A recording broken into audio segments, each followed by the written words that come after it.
old were you when you left Japan? Because you left it pretty early, didn't you? Because as a young age, like you say, 12 to 14 years old, you were out there at Loretta Lynn's as well and doing that sort of thing. So was it quite obvious early on to you that it was going to be a professional career in motocross? To your question, I don't know. Like the very first time I came here when I was 10 years old for 10 days, and so after one day I came back from school. This was in Japan, and my dad goes, let's go to America for riding dirt bikes out of nowhere. I'm like, all right, whatever. and yeah, we actually packed the bike in the suitcase and came here. So that was my first experience, and I had this race called Gold Cup. Right. And yeah, I've been telling this story to everyone. I had Pierce Brown, Styles Robertson, all these guys that I'm racing right now. So yeah, back then I seriously I had 10 seconds lower than them per lap. Wow. So I'm like, yeah, I mean, to me it's like, yeah, this ain't happening. I'm way too far off, Yeah. So at the time, were you one of the people to look at in Japan? Were you like the fastest at sort of your age, or was there a few others ahead of you? Or yeah, I raced. I don't know what's the normal age to start racing with, but first time I got on dirt bike was when I was 4, and then first race was when I was 7. And since my first race I finished 8th or something, and then since then just kind of start racing and racing, got better, and started winning everything there, and so yeah, I think that's what made my dad come over here. But once I raced here, I think I thought I had no chance, Yeah. Obviously, you kept digging away at it and got better and better results. So when did you think that actually going pro was going to happen? When did you think that was going to be a thing for you? Like, how old were you? Maybe 3 years ago. Right.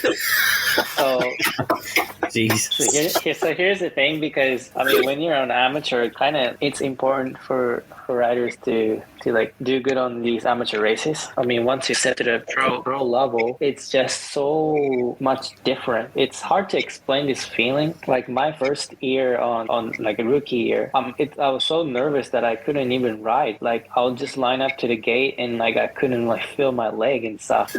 So I'm like, at this point, am I gonna show some riding at any point? Like obviously I try to do my best, but it was so high on the nerve. It's like I can't do this, Wow. It's gonna be over in a year. But yeah, as the time goes on and you start to show a little bit of result, and yeah, once you start doing better and better, you kind of start to realize, okay, 10th. That's your position right now. Yeah. Next race you go, kind of makes it easier to finish in 10th. Yeah. And as the time goes on, it's 9, 8, 7, and then there's a one race you kind of click. Yeah. And then you go top 5, top 3. Wow, so at that moment, actually that was at the Pala last round. I finished first moto. I crashed on the start. Come back to 8th. Second moto, I got top 5 start, finished 3rd. So at that moment, okay, I'm like, okay, this is really possible. So yeah, that was kind of my click. Okay, I can do it as a pro. Is the amateur scene much different in Japan to America? Is it sort of they have a few big meetings a year, or is it similar to Europe where they have a full series, or what? How does it compare to Japan? The series difference? Yeah, it's the amateur scene in America is sort of heavily based around Loretta Lynn's and the sort of 3 or 4 main amateur championships that sort of run through the year. Is that the similar situation in Japan? Yeah, the concept is pretty similar, but Japan, those amateur level A, B, C 250 classes are racing in the same weekend of the pro race, All Japan National. So these guys, they race in Saturday, and then the pro guys will race in Sunday. Okay. Yeah. But yeah, the series, they have probably 8 races per year. There's always the other series that they do.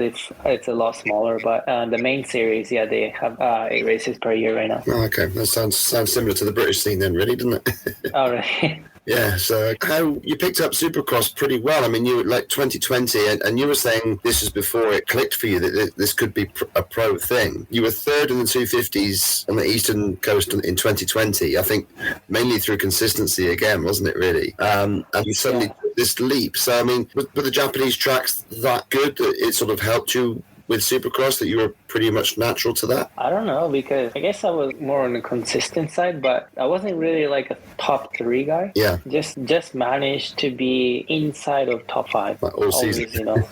The whole season actually. Yeah.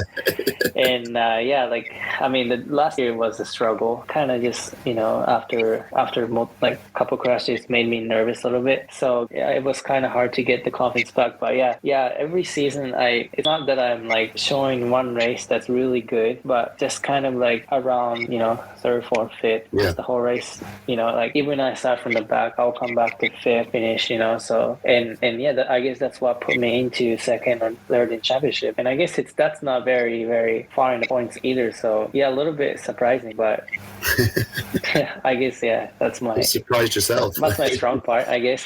I don't know. Yeah, fair play, absolutely. It's better to be consistent anyway. If this season taught us nothing else, then that definitely is the main one.